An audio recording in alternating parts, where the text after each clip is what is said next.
Welcome back to Human Resources for the People. It's a human capital revolution.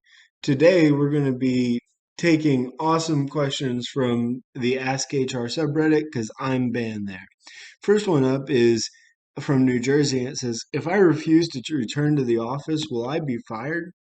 The question, the person from New Jersey says, I recently obtained a note from my doctor stating that with daylight savings, it's potentially dangerous for me to commute to the office due to retina damage and the resulting inability I have in driving at night. The options that were presented to me are either commute to work during daylight hours and be let out on lunch to get back home in time, or work remotely but only during shifts from 11 a.m. to 8 p.m. I'd be expected to return mid-March once daylight savings time ends. And the poster goes on to say that they dislike both options because of the high commuting expenses and other things. And then option two is that it can impact their performances. They'll be less likely to get sales during peak business hours, and that they'd like to refuse both options. Uh, they've expressed that they won't do it and that they will stand their ground. What can I anticipate their action to be? Is there a chance that my refusal to comply can be deemed as resignation? Or will they be firing me if I don't accept these options? Well, frankly, to begin this discussion, right, I'm even surprised they did this. Getting to work doesn't require they could simply say, okay, have your friend drive you to work, pay for a taxi every day. All of those things don't actually require a change to your work and are reasonable accommodations that don't alter the company's um, work schedule or anything else they need. So, or take a bus or walk or frankly, whatever. So, this determination that as a result of not being able to night drive, they can't come to work is really frankly silliness. The the writer here is be should be very thankful that the company even gave them these offers because it's there's no reasonable accommodation for how you get to work. And I think that, again, frankly, all the employee has to do is be able to, drive to work, for example. And that's a reasonable accommodation. So to answer this person's question, yes, you could be fired if the employer doesn't agree with it. Now you probably should come back with another arrangement that works within them, but they have no obligation, for example, to even consider that it's non-peak business hours. The Americans with Disabilities Act is created in order to help you do your job safely and effectively, not to impact something that doesn't even have anything to do with your job, which is how you get to work. And so, these sort of posts are a little frustrating because it misunderstands the very nature of the act itself. Next up is a message from California, and it says, does a rude anonymous letter count as harassment in the workplace? Could be, to answer your question on its merits alone, it could be. But let's get into it. When I got to work today, there was an anonymous note left on my desk. It berated me for misspelling a word on the document, and talked about how they were an embarrassment, they were sloppy, and asked if they knew how to use autocorrect. They thought that one of the supervisors wrote it. I suppose not her or his supervisor, but just a supervisor. Finally, the poster writes, does this count as workplace harassment under California state law? Does it need to happen more than once to be a harassment? I'm wondering if I report it to HR, if I will have any standing. So those are all kind of different things, right? No, it's not workplace harassment. It's not pervasive.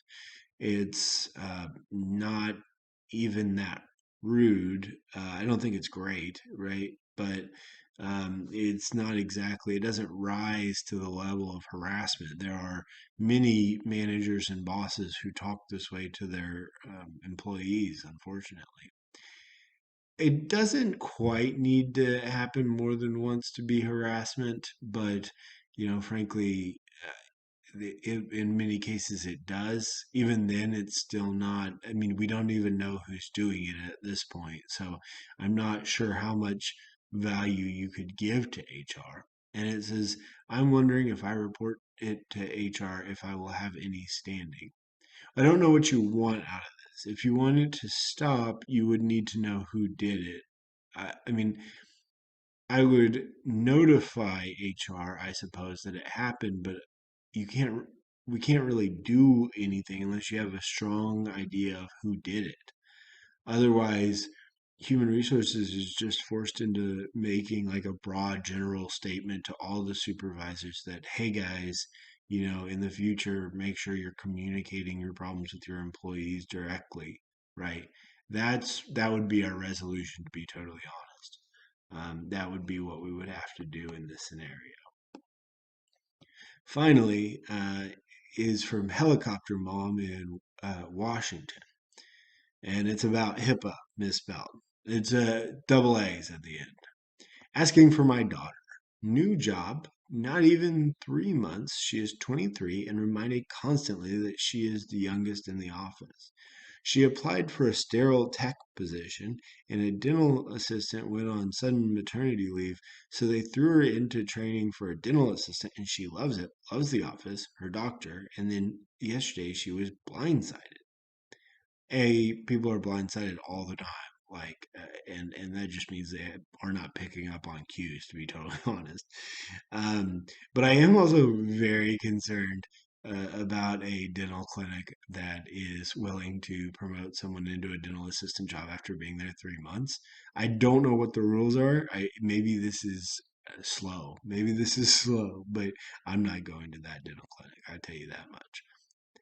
So the question is, are companies or employers required by U.S. federal law to provide HIPAA training to new employees in medical dental settings? Uh, I don't think so. I'm not an expert on this because HIPAA is actually not HR. This really doesn't belong in in this forum because we're not HIPAA we're not HIPAA experts. We don't, some of us have experience in it if you're in a medical setting, but HR is HR, not HIPAA training. Now, I talked to a compliance company or compliance part in, sorry, compliance in a hospital, and maybe. Then it says, if the training is not provided, can an employee be written up for HIPAA violation? Yeah, absolutely. Employees can be written up for anything as long as it's not discriminatory.